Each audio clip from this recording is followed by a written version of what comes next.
Oh,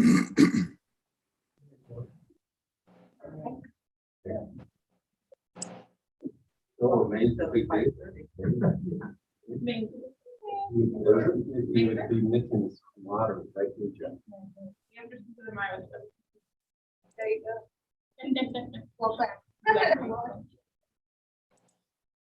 Okay, we are live. Okay, we are live. We're live, okay. So is it straight up 9 o'clock too? Yes. Okay then. All right.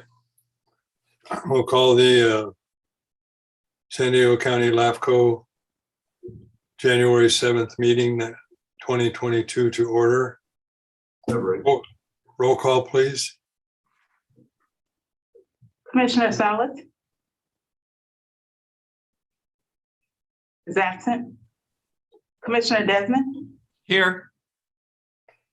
Commissioner Kate, Here. Commissioner McKenzie, Here. Commissioner Vanderlyn, Present. Commissioner Willis, Here. Commissioner McNamara, Here. Commissioner Anderson, Here. alternate Commissioner Becker, Present? alternate Commissioner Vargas is absent. Alternate Commissioner Von Wilpert is absent. Alternate Commissioner Drake. Here. Alternate Commissioner Mathis. Present. Is also, is Commissioner Salas on the line? Yes, present. Oh, There she is. there's a quorum. Thank you, Tammy. Paul, would you lead us in the pledge, please? Yes, I will. Would you all please rise and face the flag? And join me in the Pledge of Allegiance. I pledge allegiance to the flag of the United States of America and to the republic for which it stands, one nation, under God, indivisible, with liberty and justice for all. Justice for all. Thank you, Paul. Thank you all. Well, good morning, everyone. Morning. All bright and shiny on a Monday morning here in beautiful San Diego County. All right, so agenda review and commissioner disclosures. Thank you, Chair King Simons, Executive Officer for the audio and video record. No changes to the agenda. What staff posted early last week has held, although we do have one wrinkle. The wrinkle involves a requested change in our procedures for our two public hearing items, 6A and 6B. For reasons that I will detail when those items come up on the docket, and involve a request ultimately to start those proceedings, but to ultimately continue them on to our March 7th meeting. So with that qualification noted, we are good to go with the agenda. Thank you, Chair. Okay, thank you, Keen. All right, commission disclosures. If anyone's had any contact ex parte with any item on the agenda, now would be the time to disclose that. Are there any? Okay, hearing none. Public comment and related requests. Do we have any public comment right now? Chair, there is no public comments received.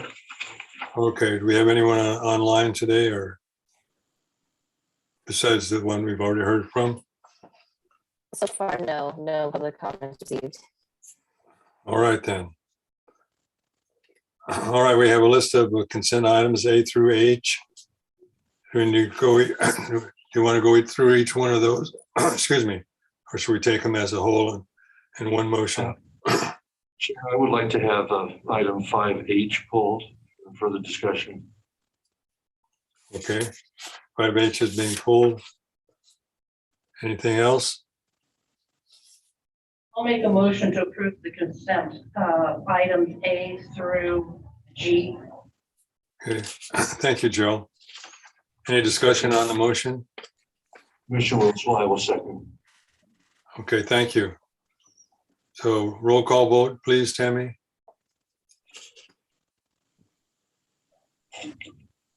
Commissioner Desmond, I want to vote, note that I am a no on 5G and a yes on all the other items in consent. So do you want to pull 5G for discussion then? No, I'm just want to vote no against it. Okay. And 5G is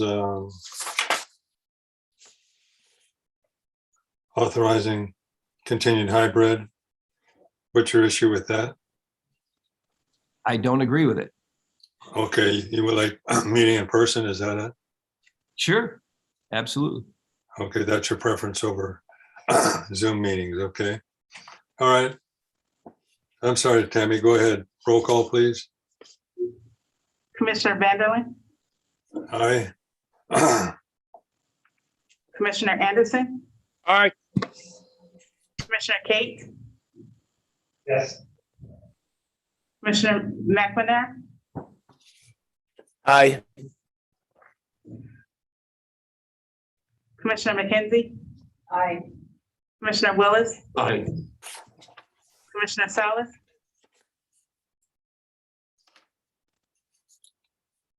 Commissioner Salas, Hello, Mary. Aye. Hello, Mary. Hi. She's Yes. unmuted, is she?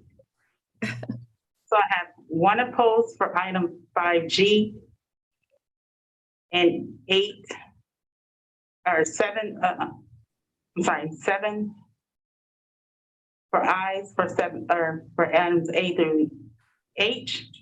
And then I have 8 all in favor. The motion passes.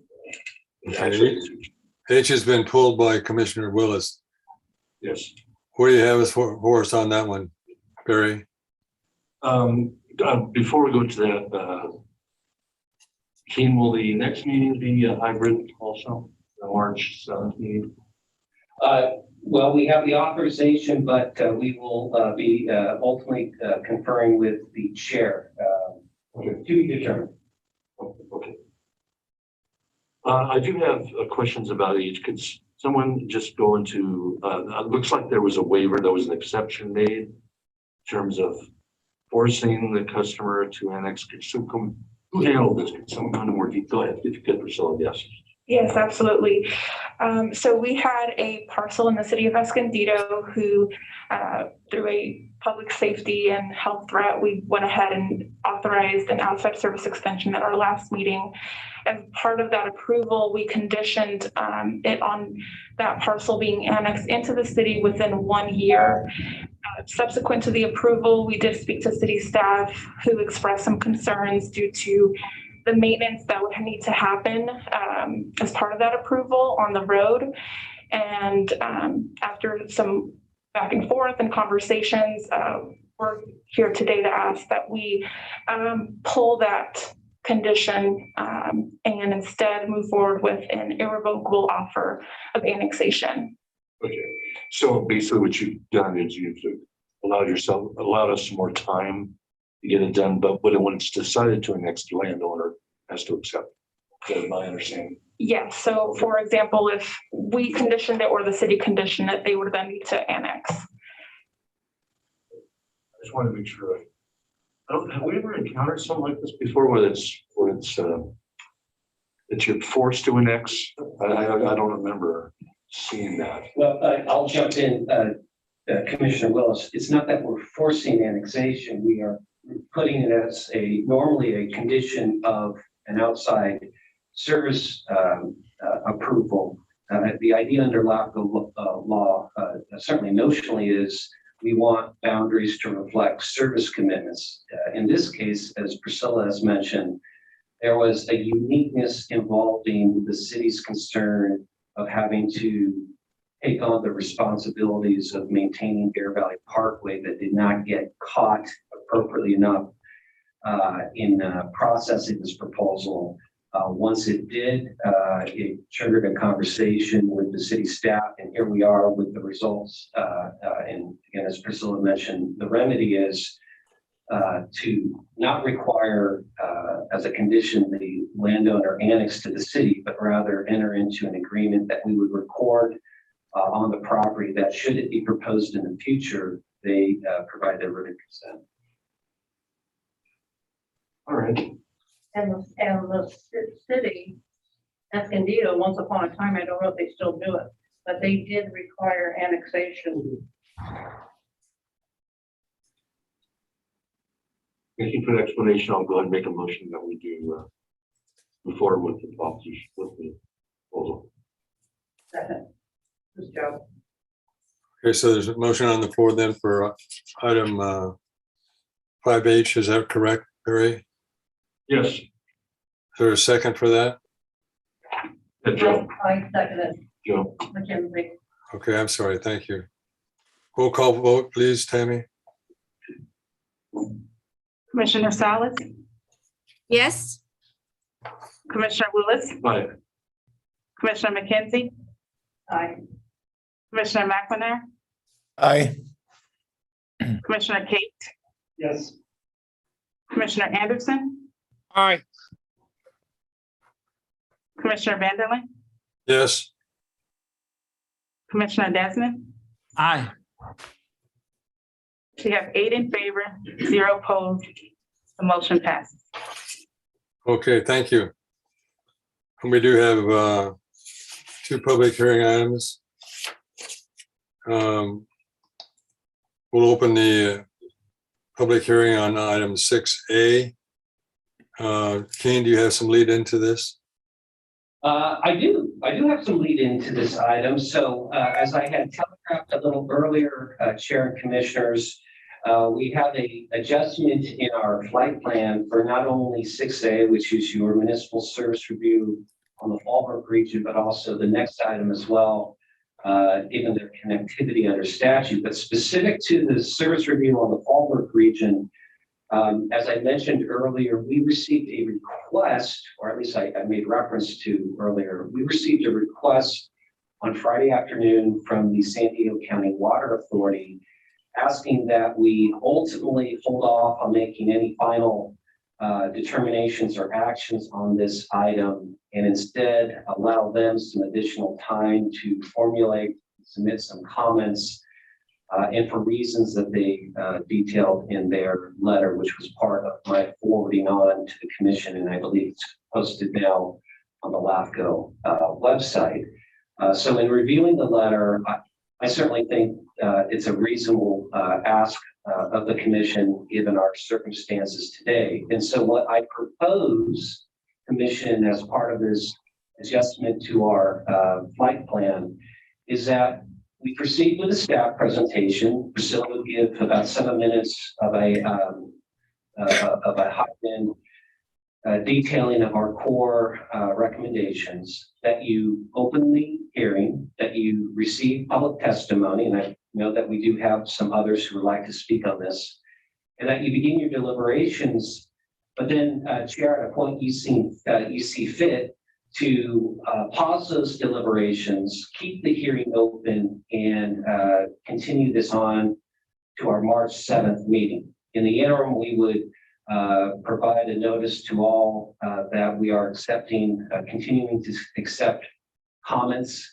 on the municipal service review through the end of this month. And then we would assume in some form and fashion, we would produce a supplement to the document you have before you that you would take in at your next meeting. So if that adjustment in procedures is okay with the commission, we can hand this over to Priscilla to provide the presentation. If, however, you'd like to have some more discussion just on the request itself, we can fly standby and wait for direction. Okay, commissioners, are you okay with that? The Water Authority going to be presenting any written comments?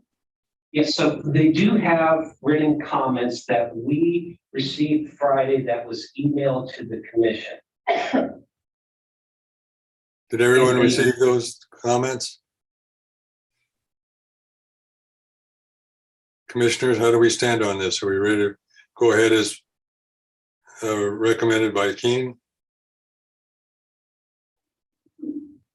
Give you a chance to look at those communications if you haven't already. Keen, do we have any feedback from Fallbrook on any changes in the wording or? Commissioner Willis has asked if we had any comments from Fallbrook or perhaps the other affected agencies in the service review. We do not have any comments specific to the request of the Water Authority. I do know we have representation from all, or at least the majority of the affected agencies here, and none have come forward and voiced any concerns about this adjustment in procedures as I've outlined.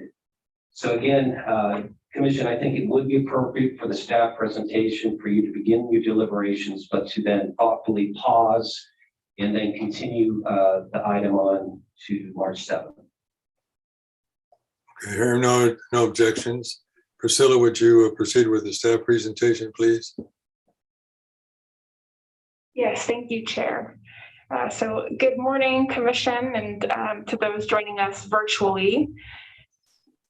My name is Priscilla Allen, analyst with San Diego LAFCO. The first hearing item today is for the Commission to take up the final report on our scheduled municipal service review on the Fallbrook region, which focuses in on the principal local governmental agencies in the area. And that would be Fallbrook Public Utility District, North County Fire Protection District, Rainbow Municipal Water District, and County Service Area number 81, Fallbrook Local Parks. The report was initially presented in draft form in December before proceeding with a formal 45-day public comment period, which ended January 31st. And this hearing today allows for the Commission to draw on the final report and go on record in adopting determinations on all factors required under statute and collectively reflect on LAFCO's growth management interests. And B, to concurrently allow LAFCO to go forward with a separately required sphere update as part of our next agenda item. And so with this said, I'd like to quickly highlight each agency and provide the Commission with some context. And I'm going to be pulling up a PowerPoint presentation here. Thank you, Do. And so as you may recall from our December presentation on the municipal service review, it's been scaled to evaluate the 4 special districts up on your screen. And they all operate somewhat exclusively in the Fallbrook region within their physical boundaries. And so I'll just briefly go over each. We have Fallbrook Public Utility District servicing 34,000 residents with 3 active service functions and formed back in June 1922. Rainbow Municipal Water District servicing 22,000 residents and formed in January 1954 with 2 active service functions. North County Fire Protection District with 5 active service functions, servicing 53,000 residents and formed in January 1987. And last but not least, the additional agency that we've added to the municipal service review, County Service Area number 81, Fallbrook Local Parks, formed in 1976, currently servicing 49,000 residents with parks and recreation. Now, the draft report presented back at the December meeting included 9 key conclusions serving as LAFCO's key takeaways in evaluating the Fallbrook region. And we also included 14 recommendations directed toward either one or more of the agencies and or for the Commission itself. And today we return with a final report that builds and adds to this earlier draft. All of the key conclusions and recommendations discussed during our December meeting remain, with revisions made largely either technical and or editorial improvements, with just a few exceptions as detailed within the agenda cover. And so this means that all key conclusions shown up on the screen remain in play as part of this final report and headlined by those in bold up on the screen. So for example, number 2, there has been slow and steadily experienced a significant amount of consolidation within the Fallbrook region, with local government agencies going from 8 to the current 4. And also that growth is happening within the region, irrespective of the influence that avocados and agriculture have overall. It's reasonable to assume that there will be a level of substantive growth and development in the region with ties to housing demand as well as the available land supply, given the decline in avocados. And lastly, that as of right now, for many locals, top of mind are 3 separate reorganization proposals before the commission.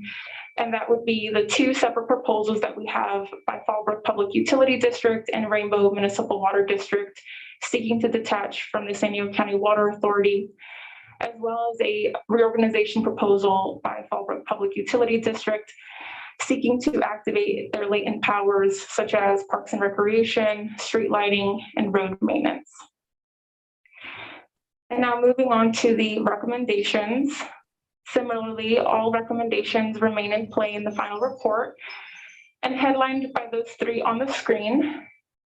Number 1 being the loss of avocados having policy implications for LAFCO, as we do believe that we should dive into it as part of our existing planning grant with the state, the Sustainable Agricultural Lands Conservation Grant.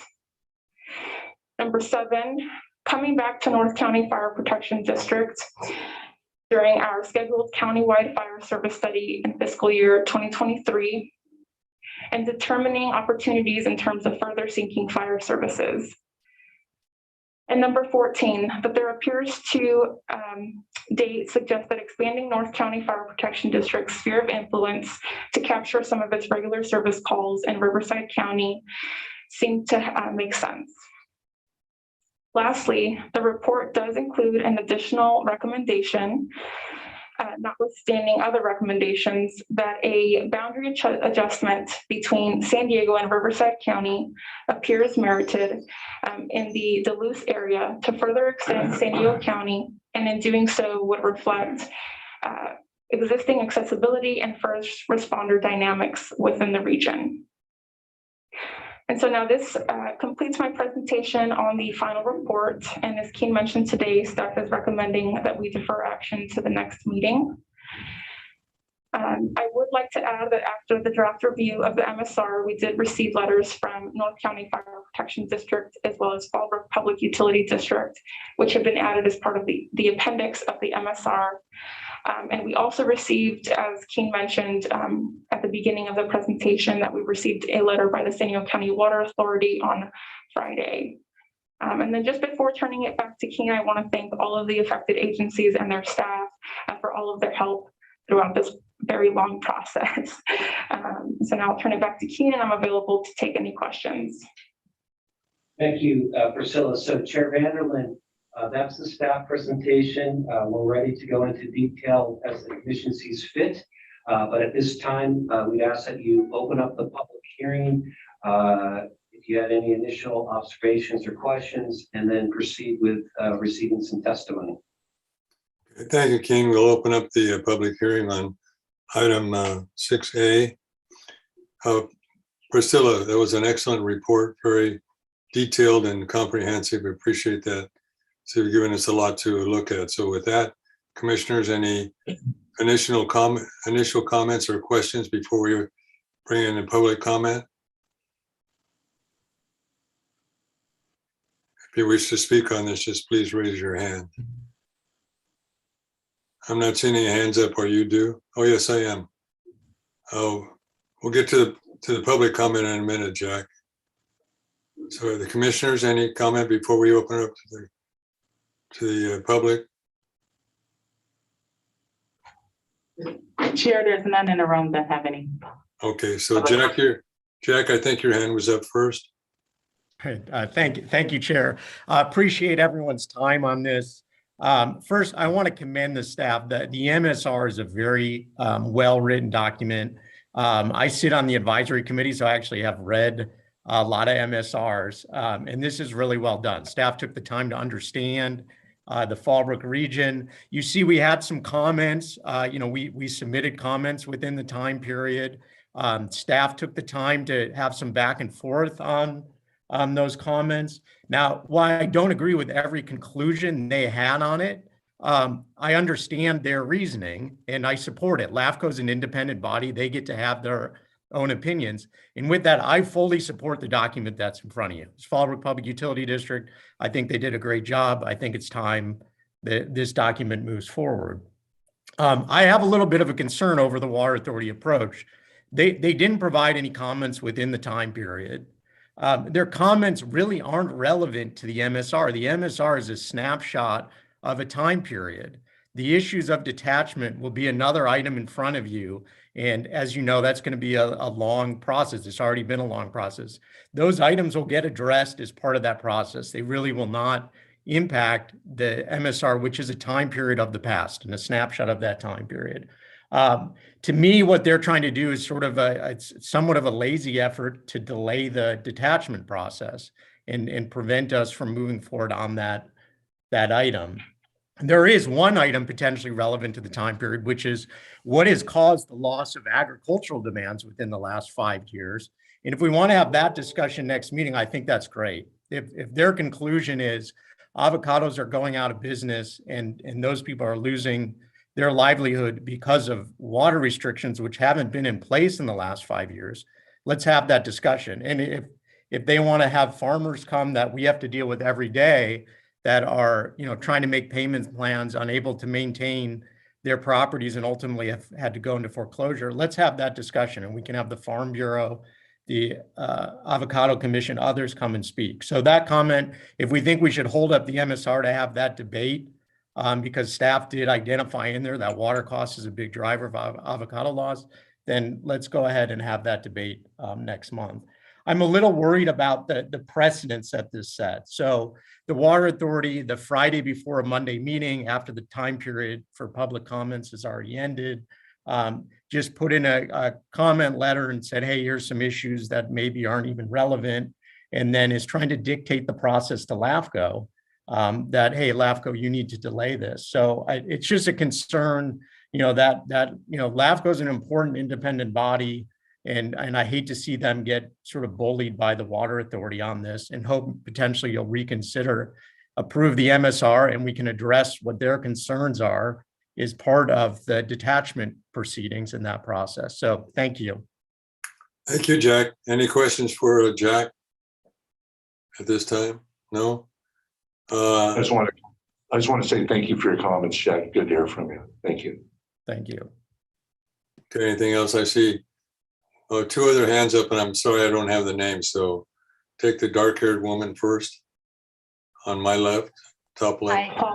Yes, this is Paula D'Souza with Best and Krieger on behalf of Fallbrook Public Utility District. I just want to tag on to what Fallbrook General Manager Jack Beebe just shared with the commission. As noted in the agenda memo for this item, MSRs serve a very important function and they're statutorily required. Also, as they're noted in the agenda material, sometimes MSRs are conducted in response to a particular application for a change of organization or reorganization.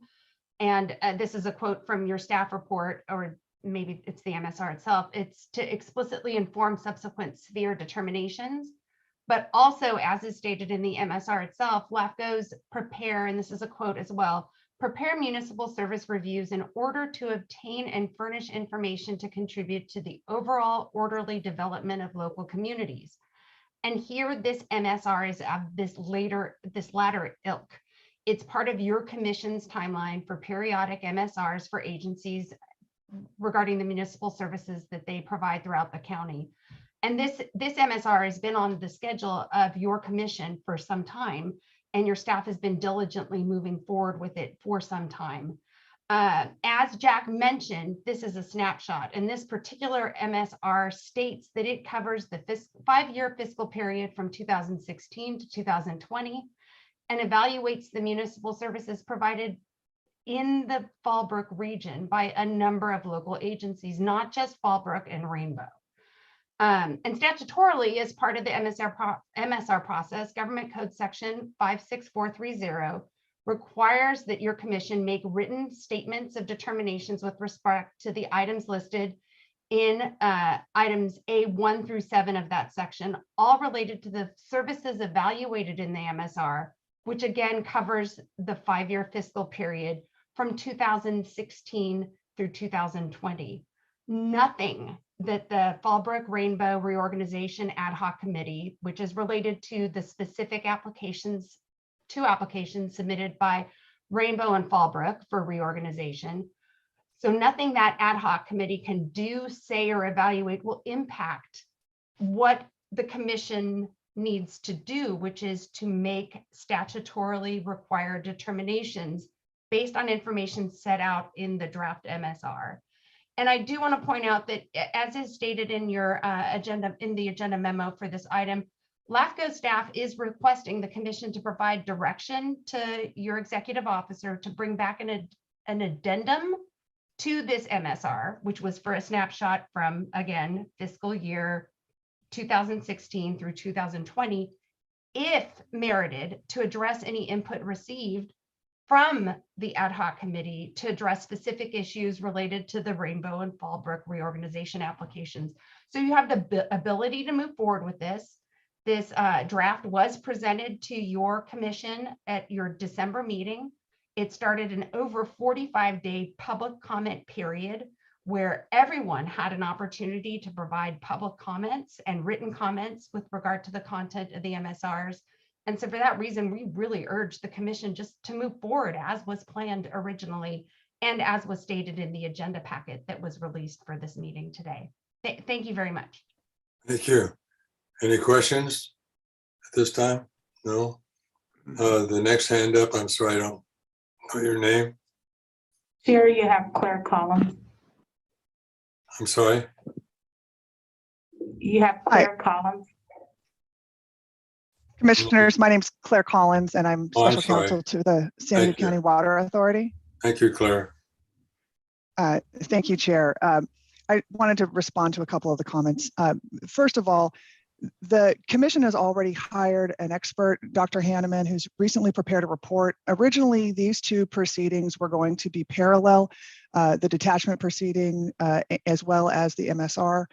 Originally, the Hanneman report was due to be delivered in December, and the ad hoc committee that you established was due to review the MSR in conjunction with this in January. The Hanneman report, however, was delayed by a month.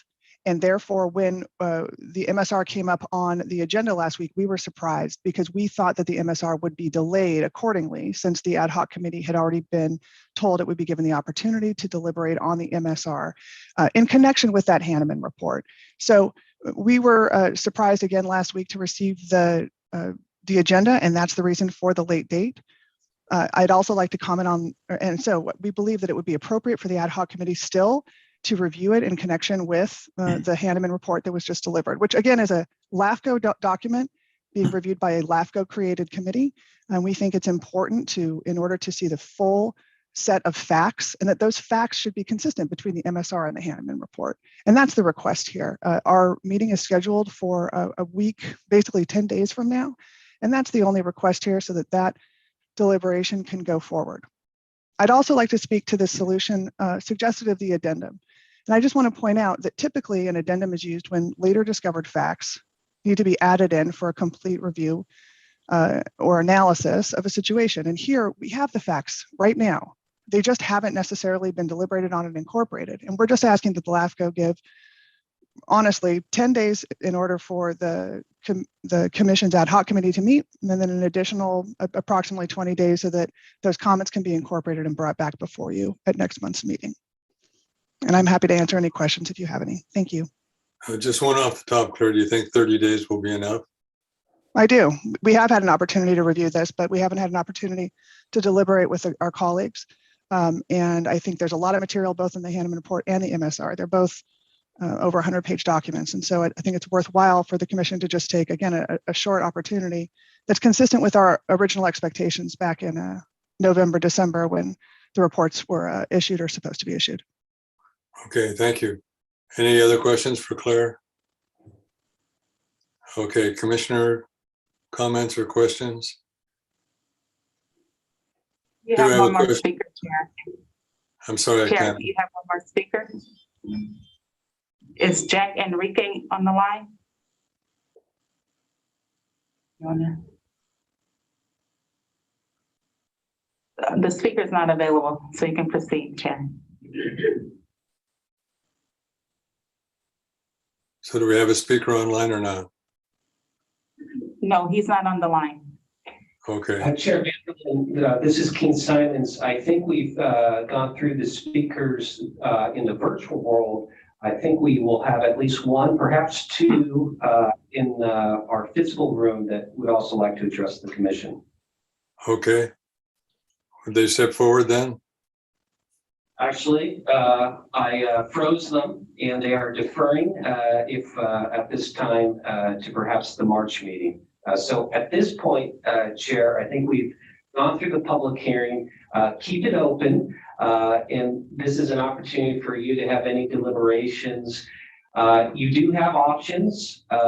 You could proceed with alternative action A or 1 in the staff report, which is to proceed and complete this process. However, what we are again recommending is that after some deliberations, you pause, consistent with the request from the Water Authority, and continue this item on to the next meeting, March 7th, and that would essentially be covered under a motion for alternative action B. And staff is certainly here for any questions or requests for further details.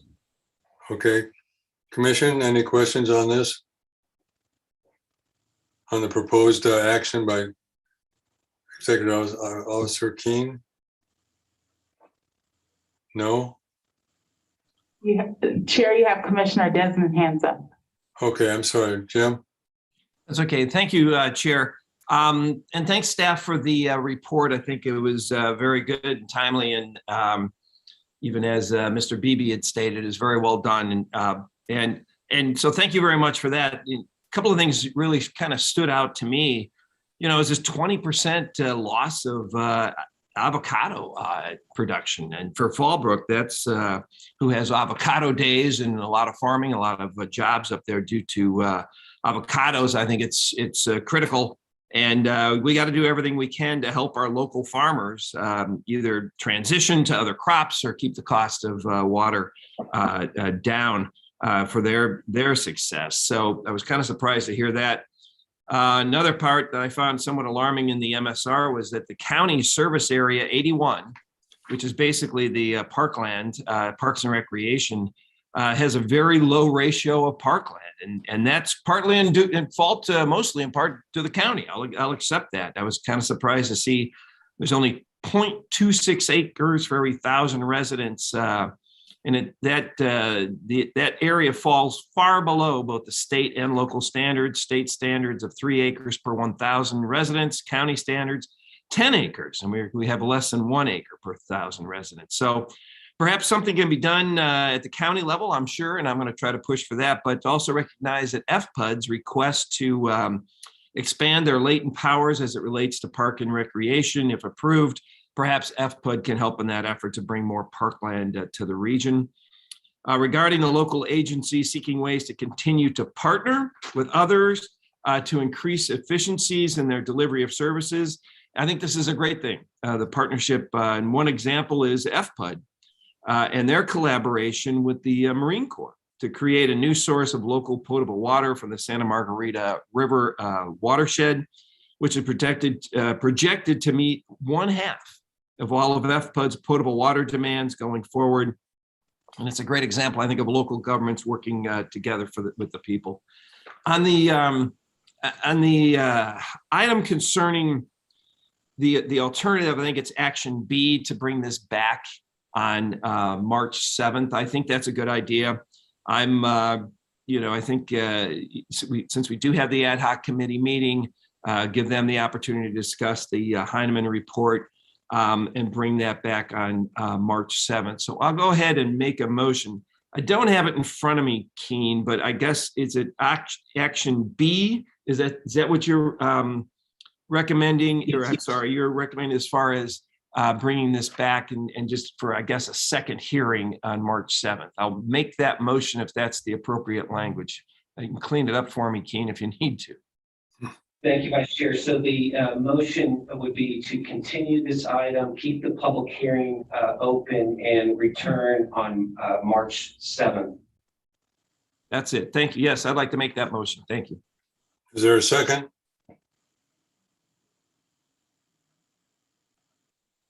Bruce has a question. McNamara will second. Thank you. Any discussion on the motion? Does everyone understand the motion here, what we're doing? I have a question, Mr. Chair. Kate. Yes, go ahead. Thank you. Just for staff, if this is discussed at the ad hoc meeting, what's just the legal process for potential amendments to the MSR? Because it sounds like there's going to be discussion about including or making changes to the MSR and what process that would entail, given we've just had a public hearing on this and our staff's going to be open to amendments. Just speak to that.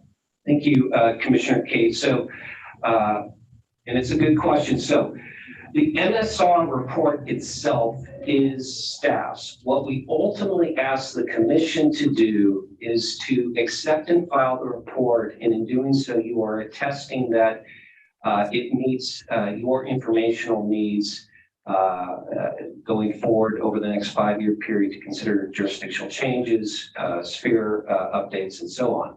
So the expectation on staff's end is that we will prepare a supplement that would be brought to you at the March 7th meeting with whatever recommended additions and or revisions to the report are appropriate based on whatever comments we have received and vetted.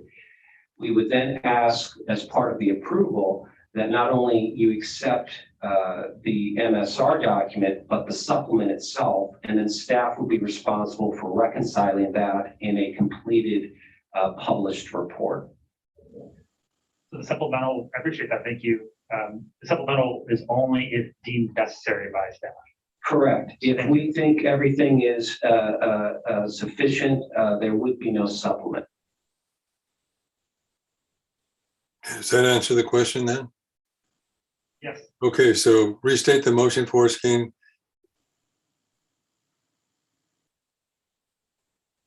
Chair, we have a motion and a second to proceed under alternative action B, which is to continue this open public hearing to March 7th. Okay, thank you. We already have a motion and a second, is that correct? Is that correct, Tammy? Yes, Chair. Okay, roll call vote, please. Commissioner Desmond, Aye. Commissioner Vanderlin, Yes. Commissioner Anderson, Aye. Commissioner Kate, Aye. Commissioner McNamara, Aye. Commissioner McKenzie, Aye. Commissioner Willis, Aye. Commissioner Salas. Yes. You have 8 in favor, 0 opposed. The motion passes. Thank you, Tammy. Once again, compliments to our staff. Priscilla is the lead person on this matter. We are blessed with a very great staff. And so with that said, we will then move on to item 6B.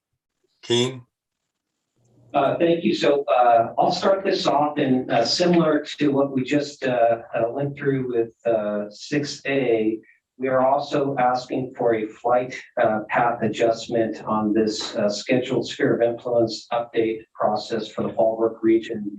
Specifically, because the two documents, the MSR and the sphere updates, are connected under statute, we'd ask that the commission allow staff to proceed with our presentation, that you open the hearing, receive any testimony, and then also approve a motion under alternative action B to continue the open hearing to March 7th. So given the situation, if Chair, you're okay, I'll pass this on to Priscilla for the presentation. Yes, please proceed. Thank you, Chair. One moment while I get up the PowerPoint presentation.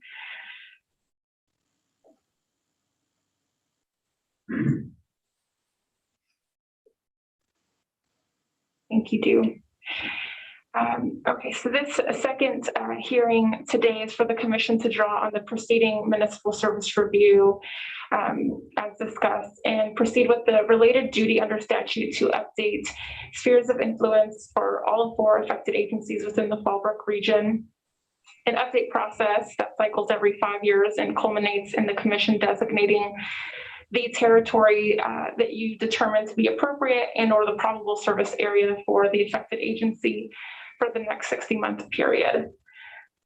Now, these designations bring weight to them in state law, given all jurisdictional changes and outside service extensions must be consistent with the spheres for the affected local agencies with limited exceptions. And sphere designations also carry weight for cities, given their use in Council of Governments like SANDAG and helping distribute regional housing need assignments among land use authorities. As for the 4 affected agencies in the Fallbrook region, their sphere designations are as shown up on the screen, and you'll see that CSA 81 and Fallbrook Public Utility Districts have sphere designations that do not contemplate outward extensions. Yet separately, you'll see Rainbow Municipal Water District and North County Fire Protection District do. For the reasons detailed in the agenda packet, staff believes these existing sphere designations appropriately hold and that their affirmations without changes are recommended as part of this 5-year check-in. However, there is an exception that may be merited, and this involves North County Fire Protection District and generates a parallel recommendation for the commission to establish a special study area that involves an approximate 7,200 acre area in Riverside County, and is shown up on the map on your screen. The 7,200 acre area is divided into 2 sub areas, which is bisected by Interstate 15. Sub area A to the west and sub area B to the east. Sub area A is of the Duluth community, which is exclusively accessible to the Fire Protection District given geography and roadways. Sub area B is of the greater Rainbow Valley and accessible, albeit not exclusively, to North County Fire Protection District. We believe these areas merit additional discussion in terms of placement in the sphere, given the district appears as a natural first responder based on both access and or resource placement. And so I'll stop my presentation here and can go into further detail with respect to analysis and or answer any questions, and I'll defer back to Keen. Thank you, Priscilla. So, Chair, again, we've asked that the commission open the hearing, have any initial questions or deliberations, receive testimony, and then continue to March 7th. Thank you, Keem. We'll officially open item 6B on our agenda. Do we have any public comment at this time? No public comments received, but you have Commissioner Desmond Hanson. Okay. All right, Jim, you're up. Well, thank you. I'm having some internet difficulties, so hopefully you can hear and understand me. I just have a question on the sphere of influence. How can we, through North County Fire, expand into Riverside County, more than 7,000 acres in Riverside County as a study area? I don't quite understand how we as San Diego LAFCO are going to be studying land. Maybe it makes sense, but it just legally, can we do this? And how does that work? Maybe do we have to work in conjunction with Riverside County? This is new to me. Thank you, Vice Chair. This is Executive Officer King Simon. So yes, spheres and boundaries or special districts can go into one or more counties. Not cities, but special districts boundaries can be multi-jurisdictional. In this particular case, staff envisions, should the commission ultimately go forward with a special study area, which in of itself is a policy declaration from the commission saying you think this merits review, we would work with our partners in Riverside to assess the situation from their perspective over the next 5-year period. And I assume sooner than later. I'll add that at least with respect to sub area A, North County Fire clearly is the first responder for this area. There's probably some sharing with respect to sub-area B to whatever fire entity is on the Riverside side. But so there is existing merit. What we'd like to do is to explore it a little further with our partners in Riverside and then come back to you with our conclusions. Okay, well, that sounds reasonable. It just kind of, like I said, thought we were leaving our territory here for a little bit, but okay. I'll go ahead again with the same, I guess, Keen, you want to read the motion that staff's recommending for the similar to 6A? Yes, a motion for alternative action B to keep the public hearing open and return on March 7th. I'll go ahead and make that motion, and then I'd like to hear what you hear back from Riverside County for 6B on March 7th. So I'll go ahead with that motion with hopefully the input from Riverside County on 6B. Yeah, I will second that motion. That's second by Barry then. Any discussion on the motion? Hearing or seeing none, roll call vote, please, Tammy. Commissioner Salas, Aye. Commissioner Willis, Aye. Commissioner McKenzie, Aye. Commissioner McNamara, Aye. Commissioner Kate, Commissioner Anderson, Aye. Commissioner Vanderlyn, Yes. Commissioner Desmond. Aye. You have 8 in favor, 0 opposed. The motion passes. Okay. Thank you. Thank you, Keen and staff, for such a good work on this project. And I think the 30-day extension is very appropriate already for the items that have been mentioned, but also for the fact that as we get further into this and work on the FUD and Rainbow proposed withdrawal from the San Diego Water Authority, it's going to be quite active and perhaps a little contentious. So I think the more we take enough time to make sure that we've covered all the bases so we don't have to backtrack in further issues as a result of whatever comes out the other side of that whole situation there. So thank you all, and Commission will look forward to having that come before us in the rest of this year and perhaps even next year. Okay, moving on to business items then. Business items 7A first, policy environmental justice action. Thank you. Yes, thank you, Chair. So I'm going to ask our newest addition to staff, Carol, to provide this presentation. I may have a comment or two at the end.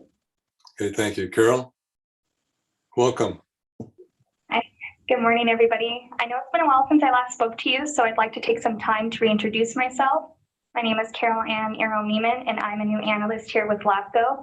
I began my journey with LAFCO as a graduate intern and then was recently promoted to full-time. So that's what brings me here today. I am going to discuss with you on agenda item number 7A.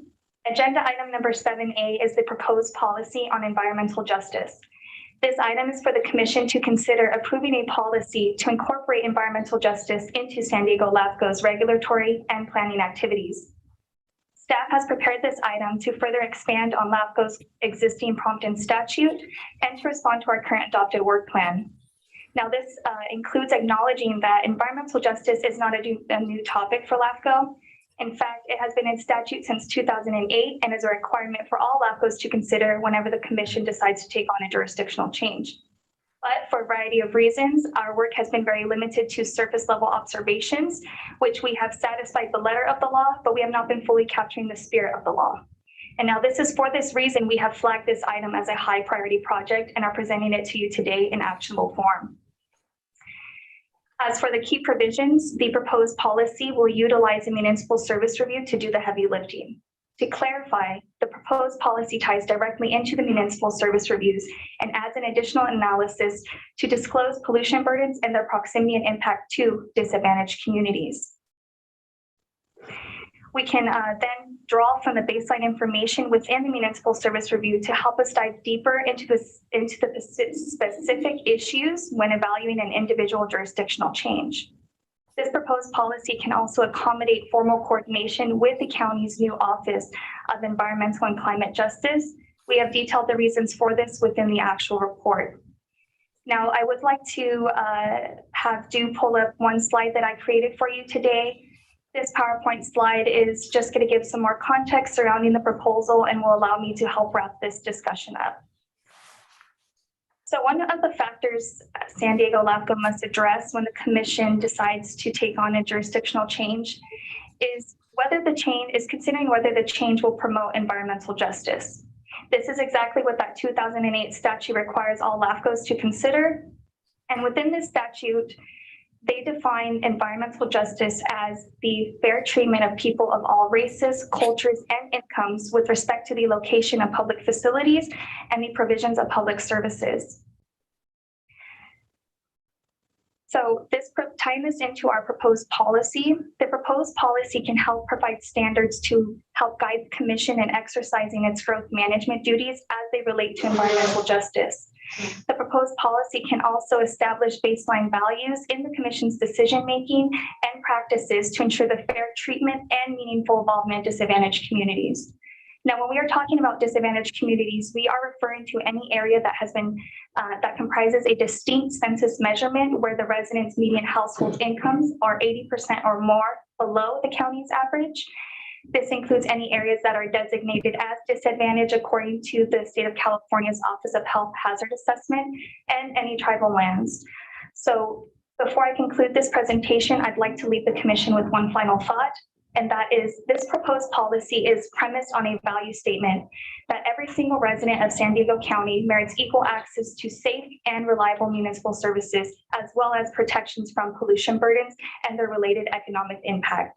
So on that note, I'd like to thank the commission for your time today. I'd also like to mention that Supervisor Vargas sent a letter of support for this proposed policy, and we want to offer our appreciation to her staff member, Rosa Olaskoga, for helping work on the language within that.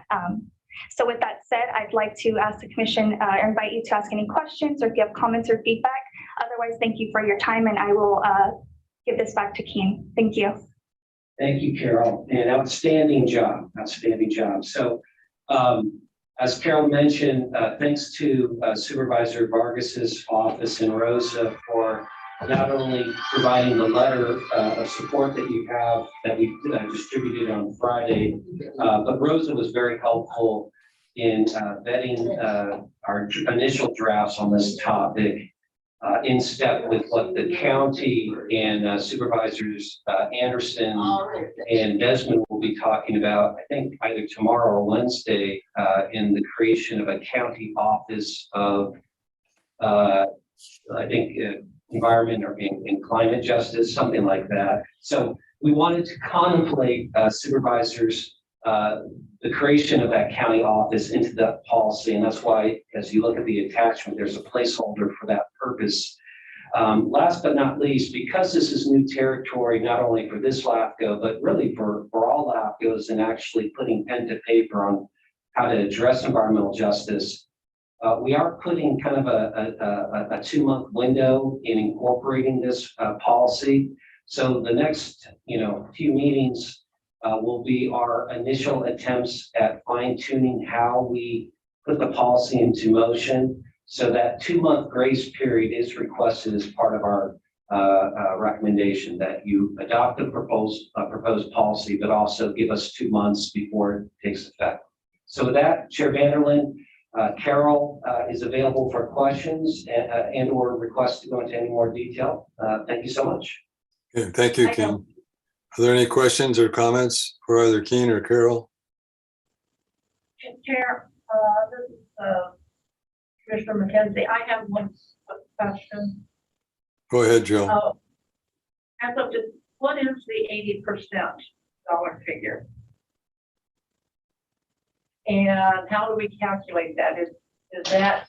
Does that change on a yearly basis, or does that number change per project? And where do you get the numbers from? So I apologize for any misconfusion. That was, it's a distinct census measurement. So it's 80% of the median household incomes. So that depends on what the county's average is for that specific time frame. What's the time frame? That for the period for, as that might change yearly for the median household income. So it depends what that is at that time. What, you know what it is? So right now, the median household income, I believe in San Diego County is $68,000. So then a disadvantaged community in the definitions would be any household making just 80% or less than that amount. David can do the math. I can't.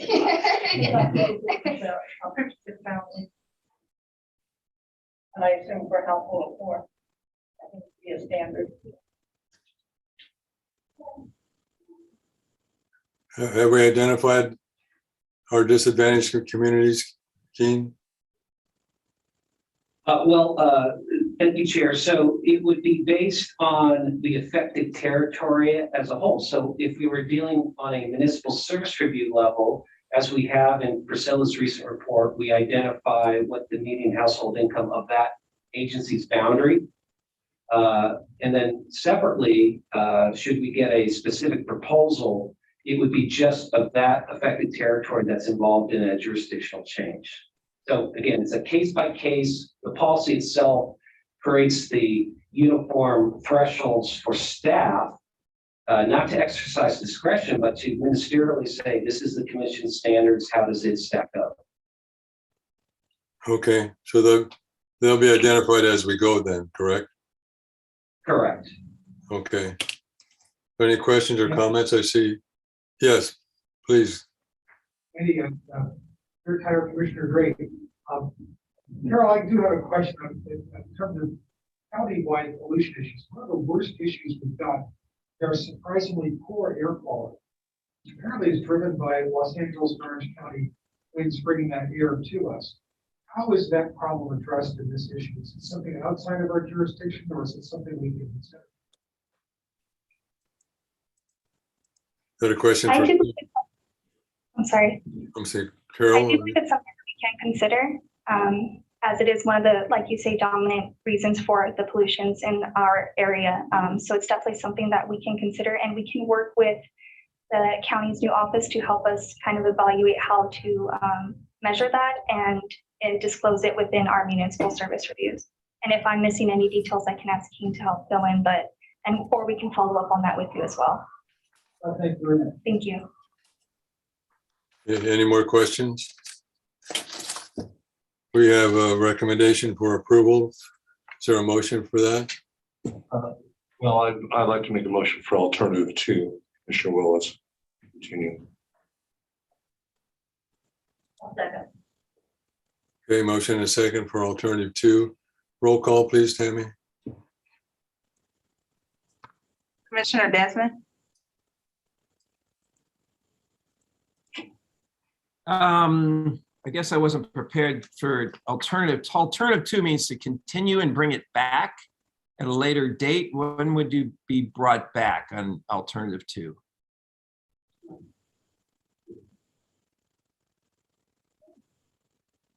The response for that, Barry, that was your motion, correct?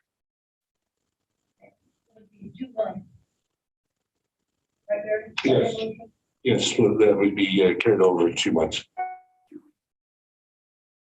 Okay, so I guess I had assumed alternative 1 would also have that would be in 2 months, because alternative 1B says set effective date of the policies for 60 days unless specified otherwise. So I thought alternative 1 already had that in there. Do you have clarification for us on that, Keen? I was kind of hoping that myself.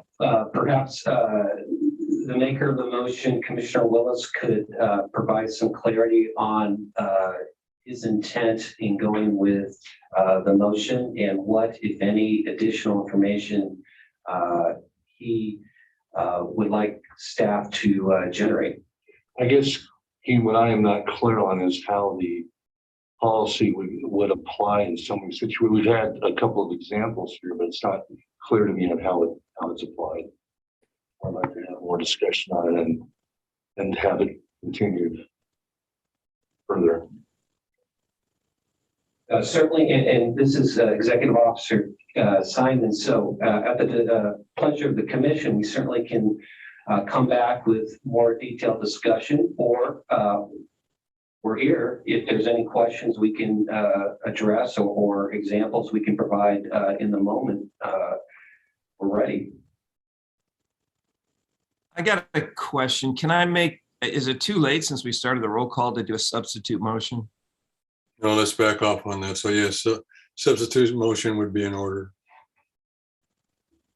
If I could just ask, we have Deputy Commission Counsel Alex Garrison with us today. If he could just advise on the mechanics of the substitute motion, if we could go forward with that, or do we need to proceed with a roll call? So ultimately, thank you, Keen. Ultimately, the decision is the chair's, because the chair controls the meeting. But generally speaking, if we're following Rosenberg's rules of order, that a substitute motion currently would not be in order because we're already at the roll call phase. But again, it's the chair's determination. The chair can always decide to not follow those procedures. What kind of guidance would you have for the chair then? Chair, I think to stick with Rosenberg's rules of order, I think you may just have a motion now, or someone should make a motion to suspend the rules. That's a majority vote. And then if you have the motion to suspend the rules, then you can proceed with any substitute motion you'd like. Okay, thank you. Do we have a subsequent motion to suspend the rules? So moved. Anderson moves it. Okay, second. Exactly.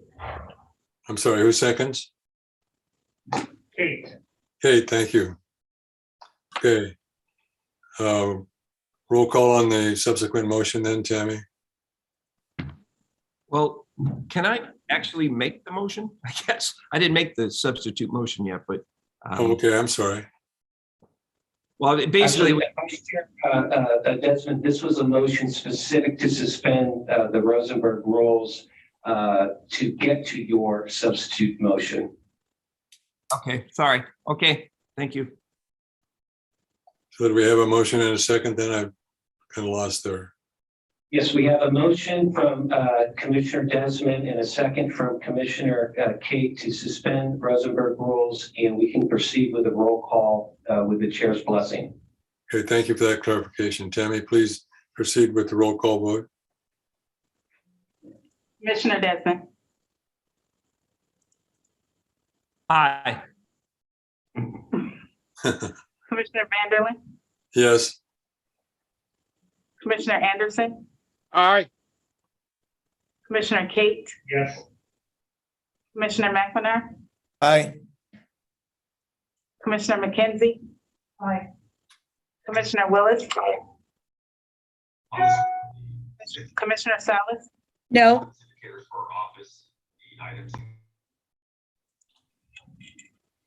So we have 7 in favor, 1 opposed. The motion passes to suspend the Rosenberg rules. Okay, thank you. Now subsequent motion would, the roll call is complete, right? So now we have, we'll open the door for a subsequent motion on item 7A. I'll go ahead with that and make a substitute motion to consider alternative 1, which has the 60-day sort of a period of time where more information can be gathered if necessary, but so that it doesn't start for 60 days. So I'm going to make the recommendation for alternative 1. Okay, second.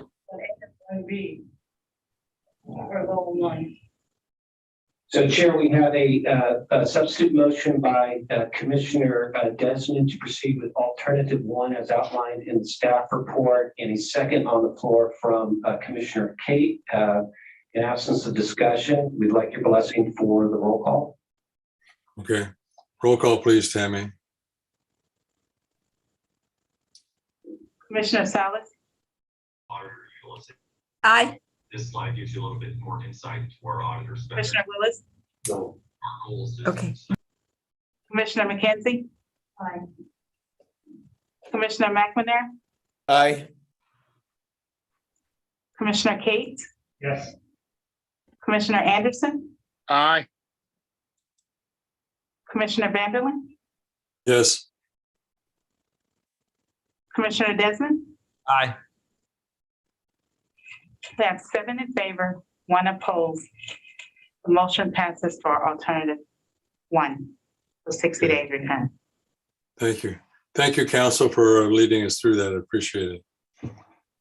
Okay, item 7B on our agenda, second quarter update on adopted work plan and proposed amendments. Keen?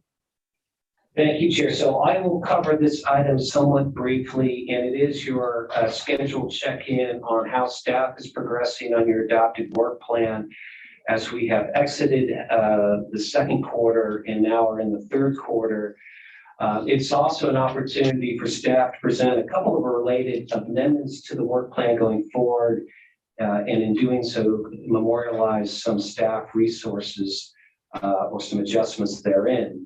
But as for the work plan itself, and if due, can go ahead and pull up our single slide on this item, you will see at least the first half of our 30 or so work plan projects up on the screen and the statuses therein.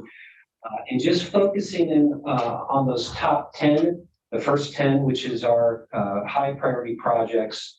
I'm pleased to note, Commission, that all is relatively well at LAFCO. 5 of those top 10 projects are either complete or nearing their completion. And then with the remaining 5 of those high priority projects, they're all underway in some substantive manner. And what we've done in the agenda report is highlighted a few that we anticipate being of additional focus in this third quarter. Very briefly, this includes 2 municipal service reviews, one on the San Marcos region, another on the Escondido region, although specific to the city of Escondido as part of a 2-part study, which we hope to present to the commission in some draft form in the next few meetings or so.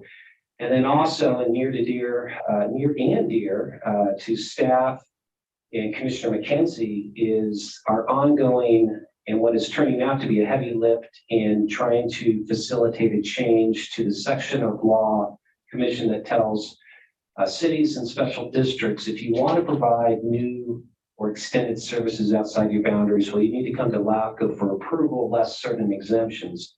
As we have experienced and discussed over the last few years, we would certainly like explicit clarification on LAFCO's role in determining those exceptions or exemptions in statute. And I anticipate maybe having a little more detailed discussion about this in a bit, should Commissioner McKenzie like to pursue it. So I'll hold off on that, but I do now want to, and you can take the slide down. I do want to just highlight these 2 proposed amendments that we have for the commission that would go into effect immediately for this fiscal year. And they are both anchored to your feedback back in November or December about another kind of blind spot in the LAFCO statutes with respect to our service review process. In particular, there's no mechanism to get friendly but required feedback from the agencies that we evaluate. And so the idea is, rather than to kind of force the issue, is to have some kind of notional communication loop in statute, not only for our benefit, but also for the benefit of the public, that when we do these service reviews, they are presented in some form on the affected agency's agendas themselves. And so we're asking that the commission go forward with a new project for us to begin the separate process of working with stakeholders in sponsoring and or facilitating this change, which will be a multi-year effort, but it would be good to start now. It would swap out with a dormant project involving resource conservation districts that would have no effect on the RCDs in San Diego County right now, just because we've communicated with all of them that we're not likely to work on this for different reasons this year anyway. So those are the proposed amendments. The work plan itself is for you to receive and file. The amendments are to approve, and we are here if you have any questions or would like a little more detail. Thank you, Kane. Okay, any questions or discussions on that? Yes, Joe. I have a question, Jane. On the meet and greet with the agencies on their MSRs. Do we have a policy? No policy on the meet and greet. Okay. Have we looked at Orange County's policy? Because as you said, it's going to be a 2 or 3 year lift. Do it seem appropriate that this is an issue that we develop a quick policy for that communications and maybe use that as a stepping stone for the actual legislation? So yes, and Commissioner McKenzie is highlighting kind of a part 2 of the feedback we have received earlier, in particular from Commissioner McKenzie and alternate Commissioner Vargas, which is not only should the statute create some guidelines and guardrails for communication, but we here at San Diego LAFCO should adopt a local policy to create some upfront meet and greet parameters. So we anticipate that project being added to your work plan for fiscal year 23. And certainly that suggestion of looking at what our partners in the region are doing would be on our mind. But that will be a discussion actually at our next meeting when we bring you our proposed work plan for fiscal year 23. Okay. Any other questions or comments then? All right, a motion would be in order to also specifically include the changes that Keen highlighted. I don't have a motion. Barry? I'll second. I don't know whether who. A motion to approve from Commissioner Kate and a second from Commissioner Willis. Okay, great. Thank you. Any discussion on the motion? Hearing or seeing none, those in roll call vote, please, Tammy. Commissioner McKenzie, Aye. Commissioner McNamara, Aye. Commissioner Willis. Aye. Commissioner Salas.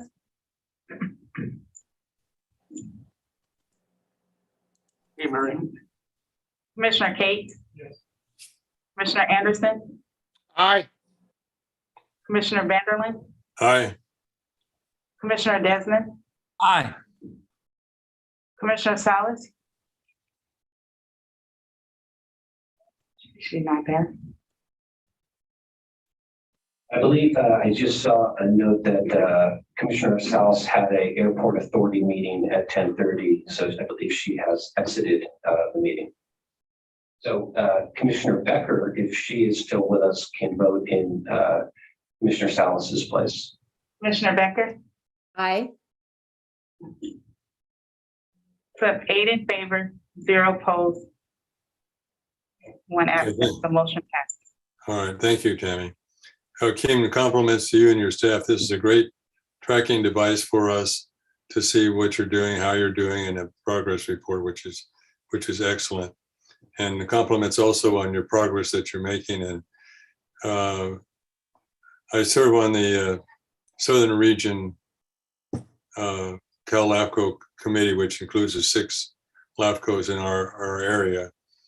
And I must tell you that San Diego LAFCO is on the cutting edge of just about everything, including the legislation you heard about and the nuances of what it takes to improve our communications and our efficiency. So we're very blessed to have Keen and his staff working on this. And Joe, thank you for all of your hard work and with the Cal LAFCO, especially with all the legislative stuff. So, okay. there's nothing more on that, then we'll move on to item C, which is the chair and vice chair appointments. We have a past practice that of rotation, which is in place. And so it's time to look at that. So I would make a motion that we appoint Supervisor Desmond as the chair for the next year, and Paul McNamara as the vice chair. That's would give us a supervisor and a city representative, which is Paul, and he's the mayor of Escondido. So with that said, I would make that motion and be looking for a second. Andrew, second. So we have a second from Commissioner Kate, and apparently a third from Commissioner McKenzie. So Okay. you are available for any discussion, or with your blessing, a roll call. Okay. Is there any discussion? Roll call, please, Tammy. Commissioner Desmond, Aye. Commissioner Vanderlin, Aye, with enthusiasm, as we got from Jim. Commissioner Anderson, Aye. Commissioner Kate, Commissioner McLeod, Aye. Thank you. Commissioner McKenzie, Commissioner Willis, Aye. alternate Commissioner Becker. Aye. We have 8 in favor, 0 opposed, 1 absent. The motion passes. Okay, just a brief comment. I want to let you know it's been an honor and a pleasure to serve as your chair. I've been here a couple other times, and I must say that Keen and his staff have made the job very easy and palatable, constant communications, and you get the straight stuff and heads up on things that might be happening. And I'm sure that both Jim and Paul understand that it's going to be a very active year this year, and as well as next, with the things we have on our plate right now, which you've heard about today with items 6A and 6B. The comments that we've been having and have had will probably pale by comparison to what we're going to see regarding especially the San Diego Water Authority issue. So with that, we all need to buckle our seatbelts and make sure we stay tuned. And once again, looking at what staff has done over the years to date, particularly this year with moving in the building and the COVID and all the other issues we've had, the MSRs, we're blessed with a very great staff. So with that, we'll move on to the executive officer report. Andy, can I just say real quick? Yes, please. Oh, I'm sorry. Comments from Jim or Paul? Excuse me. Well, I just want to thank you very much for the great job you've done. And you've been on LAFCO a while, and you've got a great wealth of knowledge and experience, and you've done a great job in leading these meetings. I love your demeanor and how you get things done in a fair and compassionate way, and I'm going to try to live up to your values as well, and make sure all voices are heard and everybody gets treated fairly and gets a voice. And I just want to say thank you very much for your service and for the nomination to the chair. So thank you, Andy. Thank you, Jim. Paul, do you have any comments? I'm sorry to cut you Yeah, off. briefly, I would like to echo Jim's comments about your service, offer my gratitude. I really like the way you run the meeting, and also to the board for their confidence in me to be the vice chair. Jim and I have served together on the Transportation Committee, and Jim runs a very good meeting, so don't be afraid. He next year, I think it'll be a really good year with him at the helm. With that, thank you. Yeah, I have no doubt that it's going to be in better hands than mine, but thank you for the compliments. I appreciate that. Hopefully I have served well. One thing I must say about LAFCO in general, and I've said it before, is that I think it's one of the most highly functioning governmental organization there is. And we get things done. It may take a while to get it done, but I think we're diligent and patient in what we do and what we receive. And I think it is very important that we don't, not very many governmental agencies, I think, really listen to their constituents. And I think that's an important thing. And also from the agencies that we're dealing with, especially on these MSRs and the Rainbow FUD issue, we get high compliments from those agencies. And I think San Diego Water Authority would state the same from our staff, the way that the interaction is and how diligent our staff is and open and honest and straightforward. I attended a joint FPUD and Rainbow public meeting at the FPUD headquarters, and happened to be sitting right next to the chairperson or president, whatever she's called, of FPUD. And we were going, and of course, there are people in there saying the process is unfair and what's LAFCO's nose doing in this business. And she said, I know we're going to get a fair treatment from LAFCO. So we have a great reputation, I think, not only within our community, but also in the LAFCO community itself. So thank you all. A pleasure to serve. So with that said, we'll go to Keen then. Paul, did you have anything else? No? Jim? All right. Keen, you're up. Thank you. So as part of my executive office report, I want to just express staff's own appreciation, Chair Vanderlyn, for your service last year. You are the definition of a straight shooter, and while sometimes that creates a lot of anxiety and anger on our end, we nonetheless appreciate your steady leadership. Thank you. Now, I did want to make reference to a couple of things that are on the horizon, and it was brought up earlier in some of the dialogue. So we do have a ad hoc meeting of the Fallbrook Rainbow Reorganization Group scheduled for February 17th.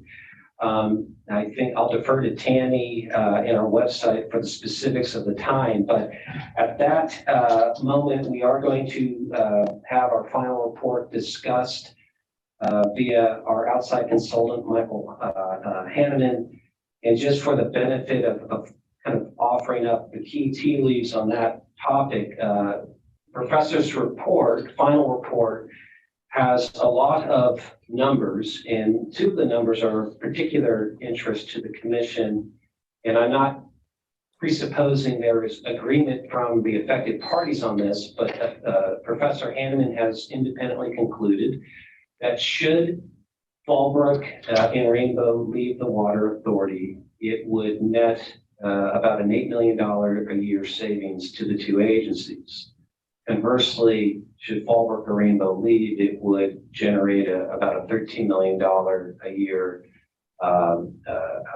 expense or loss of revenue for the water authority. So I offer that up just to illuminate there are numbers now, and those numbers are going to be certainly the topic of the February 17th meeting.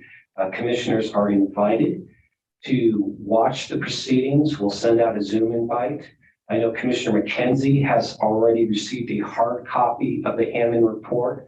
I would encourage other commissioners, if you'd like a hard copy, to contact Tammy, and we'll get that to you as well.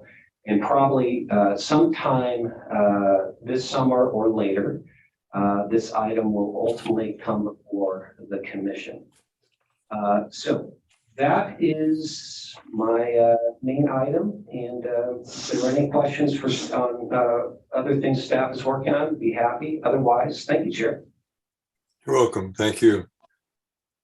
Okay, Commissioner announcements, requests for future items on the agenda. Hearing none. Chair. Oh, I'm sorry. Joe, I'm sorry.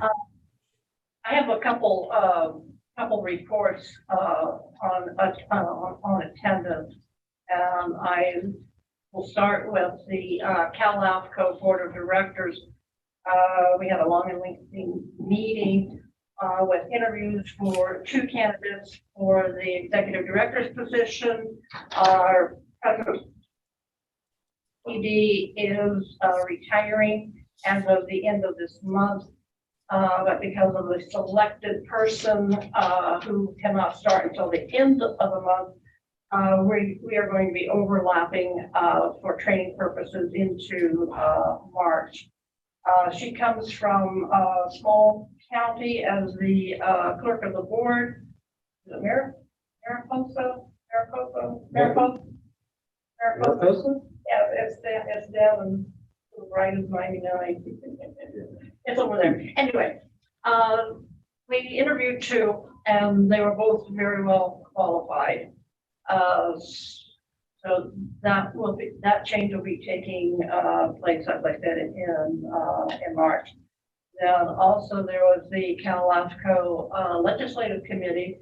And to go back to what Keene was alluding to was 56-133, and that has to do with putting into that section of the TKH that any out of boundary service would need to come to LAFCO to be approved. LAFCO and LAFCO, City of LAFCO, agreed towards the end of last year, since we really hadn't gotten any traction on getting an author ourselves, that we would co-sponsor this legislation. I believe from what LAFCO discussed at the ledge meeting was that San Diego had contacted 3 legislators and no one jumped at the privilege of sponsoring this. LAFCO had made contact with 4 and there were no takers. So at this point in time, I think what the suggestion was, and Keene can jump in as to what his position was in discussing that with the executive director, because this was coming to the LAFCO Legislative Committee as to what our executive director wanted direction from that committee to move forward. And that was basically to put the effort to get a sponsor for 56-133 and put that on hold and do a lot of outreach this year and look for and start looking for a sponsor towards the end of the year. I know firsthand that there is already a number of special districts that have written letters to the FDA and LAFCO that they are opposed to this position, and it's not the legislative verbiage isn't even written yet. We don't have an author yet, so we have opposition that needs to be vetted. Otherwise, it'll be an uphill battle. And that was the main thrust, other than the ad hoc committee has been working for the last 3 years on the protest provisions.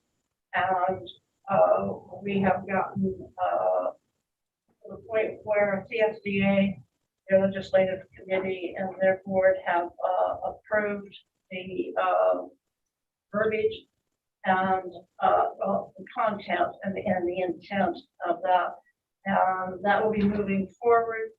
We have an author, Dr. Hertzberg, and a co-author is Assemblyman Mays.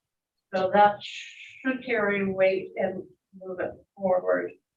Then, as our chair said, I also attended the Southern Region LAFCO board meeting, and our chair is secretary of that body, and he has been moved up to vice chair. And it was just basically information as to what each of the various LAFCOs are doing. And the interesting comment was that LA cities are looking at annexing area for the sole purpose of adding affordable housing to their area to meet their goal.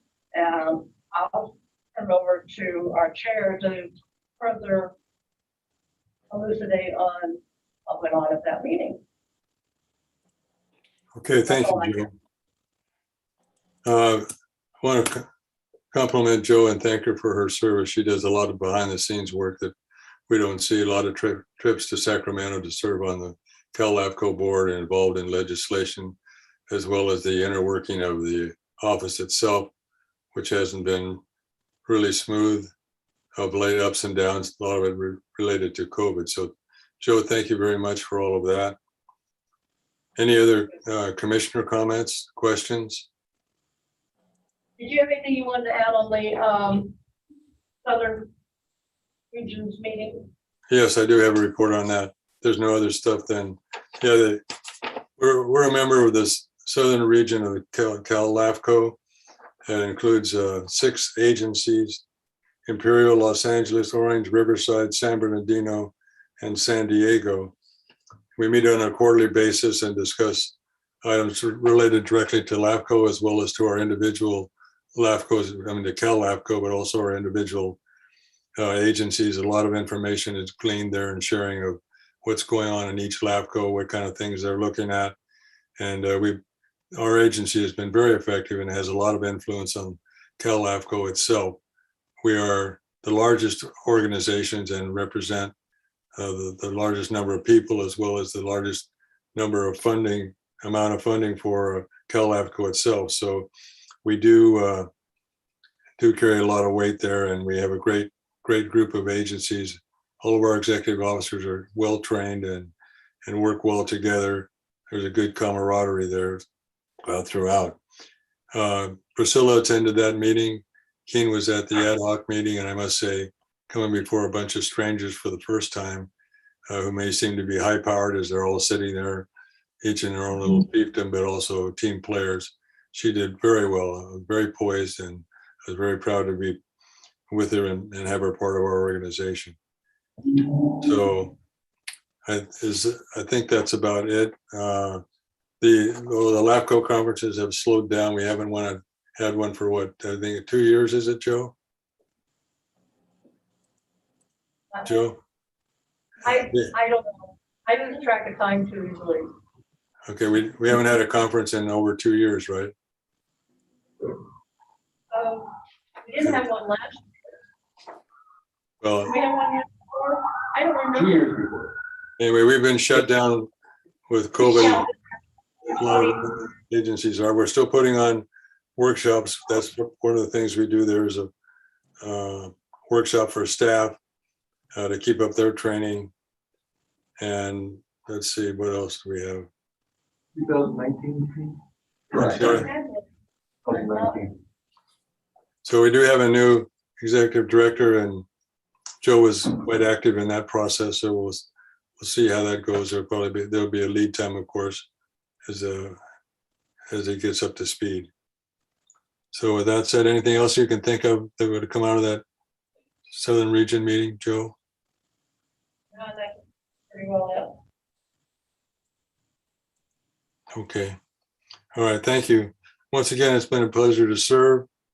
I appreciate your support and the kind words were very nice to have. Thank you for that. And is there anything else to come before us, Keen? No, thank you, Chair. You identified a couple items for the next meeting. Are there any other significant items that'll be on next month's agenda that you're aware of right now? Not that immediately jump out, but I will endeavor to get our next agenda out certainly by the end of this month. And I'll do so in coordination with Chair new Chair Desmond. Okay. Jim, are you still on? I better be, yes. Hey there, Jim. I know you'd mentioned something about preferring to have in-person meetings. Did you want to say something about that now as the new chair? Not at this point. The vote's already been taken, and so looks like our next meeting will be virtual, unless otherwise the governor changes his mind on things. But that's what we have. Thank you. Okay, thank you. All right, if there's nothing else, then we stand adjourned to the next meeting, which is March 7th, 2022. God bless you all. See you next month, if not before. Thanks. Thank you.